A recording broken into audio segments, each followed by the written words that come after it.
வணக்கம் பெரியண்ணா. வணக்கம் வணக்கம். வாங்க. வணக்கம். நம்ம கூட திரு பெரியண்ணா சதீசீலன் அவர்கள் இணைந்திருக்கிறார். ஆமாம். அவர்கிட்ட சில மேலான கருத்துக்களை கேட்டு தெரிஞ்சுக்கலாம். ஆனால் நீங்கள் சினிமா துறையில் இருந்திருக்கீங்க. நடிகைகளை பற்றி அதிகமாக வதந்திகள்லாம் வந்துட்டுருக்கே, இதை பற்றி உங்களோட கருத்து என்ன? ஆமாம் ஆமாம், அருமையான கேள்வி. பிறர் பிறப்பை பற்றி யாரும் உணரப்பட கிடையாது, பிறருடைய தொழிலை பற்றி உணரப்பட கிடையாது, ஏற்ற இறக்கத்தை பற்றி யாரும் உணரப்பட கிடையாது. வாயில் வந்தபடி எதை ஒன்று சொல்லிடணும். ஒரு இடத்து ஒரு குடும்பம் ஒரு குடியில் உள்ள குப்பையை கிண்டுனா கிண்ட அதுதான் வரணுன்ட்டு ஒரு கருத்து சொல்லுவாங்க. ஆனால் அதே மாதிரி நான் சின்ன வயசில் விவசாயத்து மேலே ஆர்வப்பட்டு விவசாயத்தை தொடங்கினேன். அப்புறம் இலவச கரண்டு அப்படி இப்படி தண்ணி பஞ்சம் அப்படி நம்மளுக்கு ஒரு ஆசை, சினிமா நடிகன் ஆயிடலாமா, சாத்தானந்த ஓதி வறட்சியை நடிகனாகி நம்ம அதை விடுதலை கொடுத்துடலாமா அப்படின்னு நம்ம நினைக்கும்போது, மற்ற தொழில் மேலே எனக்கு விருப்பம் இல்லை. விவசாயத்தை விட்டால் அடுத்த எனக்கு என்ன ஆசை வருது, நடிக்கிறதுக்கு தான் ஆசை வருது. நடிகனானா பெரிய அரசியல்வாதி ஆயிடலாம், அதன் மூலமாக நம்ம சாத்தாங்குளம் ராதாபுரம் குடங்குடி நாங்குநேரி இந்த வறட்சி பகுதியில் வாழ வச்சிடலான்ட்டு நான் நினைக்கிறேன். நினச்சி உடனே நான் சினிமா துறைக்கு போயிடுறேன். எடுத்த உடனே சினிமா துறைக்கு போயிடுறேன்.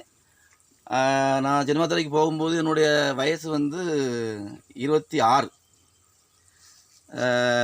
93 94.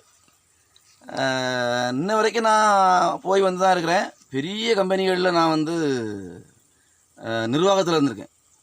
Lakshmi movie makers, Mahalakshmi combines, Indian theatre, Kalaithambi movies, Gopuram கிரேஸுன்னு இப்படிலாம் இருந்திருக்கேன். 30 வருஷம், நான் 32 வருஷத்துக்கு மேலே நேரடியாக அந்த சினிமா கம்பெனியில் நான் பணியாகிட்டு இருக்கேன். எந்த நடிகையும் என்னுடைய கையை பிடிச்சோ இல்லை எதை பிடிச்சா அவங்க இழுக்கவும் இல்லை, எந்த விதமான ஒரு தவறான செய்தி நம்மளுக்கு அனுப்பவும் இல்லை, எந்த விதமான ஒரு பார்வையும் பார்க்கல. அவங்க உண்டு, அவங்க பிழப்பு உண்டுன்னு அவங்க போகிறாங்க வருவாங்க. எப்படி வயக்காட்டில் வேலை செய்கிறதுக்கு வருவாங்களோ அவங்க வேலையை பார்த்துட்டு அவங்க போட்டு போவாங்கன்னா, அதே மாதிரி அந்த சினிமா துறையிலையும் இருக்க நடிகைகள் வருவாங்க, வேலையை பார்ப்பாங்க. என்னை பொறுத்த வரைக்கும் என்னை யாரும் கையை பிடிச்சும் இழுக்கல, காலை பிடிச்சும் இழுக்கல.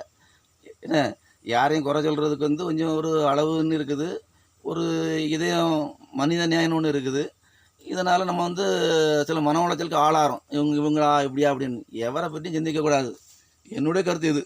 நான் 32 வருஷமாக திரையுலகத்தில் இருக்கிறேன். பெரிய நிறுவனங்களில் பொறுப்பில் இருந்திருக்கேன்.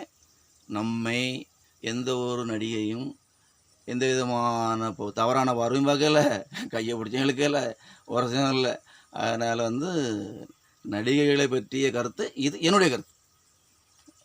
மற்றவங்க சொல்கிறது அவங்களுடைய கருத்து. அப்போ இதில் என்ன இருக்குது, அவங்கவுங்க தேவைக்கு அவங்கவுங்க ஒவ்வொருத்தரை வேட்டையாடுறாங்க, நசுக்கிறாங்க. அதன் மூலமாக அதை பார்த்துக்கிட்டு இருக்கவங்க அதை சொல்லி எதெல்லாமோ செய்ய பார்க்குறாங்க. இது அவங்க எடுத்த முடிவு. ஆனால் ஒரு ஆறுதல் அப்படிங்கிறது நம்ம கண்டிப்பாக சொல்லி ஆகணும். இன்றைக்கி நடிகைகள் ஒரு பெரிய அளவில் இன்றைக்கி சமுதாயத்தில் ஏற்றுக்கொள்ளப்பட்ட மக்களாக வாழ்ந்துட்டுருக்காங்க. அதனால் ஒரு கருத்து கண்டிப்பாக சொல்லி ஆகணும். நான் இவ்வளோ நாள் பணி செய்திருக்கேன். என்கிட்ட இது யாருமே எந்த விதமான முறைகேட்டிலும் ஈடுபடலை. அப்படிங்கும்போது நமக்கு சந்தோஷமான செய்தி தானே. அப்போ தனிப்பட்ட முறையில் பயங்கரமான கருத்துக்களை சொல்லி குறை சொல்லி அதை பல்ல குத்தி நாத்துற மாதிரி நாத்துறது அது அவங்க தான் அந்த வார்த்தைக்கு அந்த பதிவுகளுக்கு பதில் சொல்லணும். இது வரைக்கும் நம்ம நடந்து கொண்டதை நம்ம தெரிவித்தாச்சு. அவர் பிறந்த நேரப்படி பிறந்த அம்சப்படி எல்லாம் நடக்கும். சந்தோஷம்.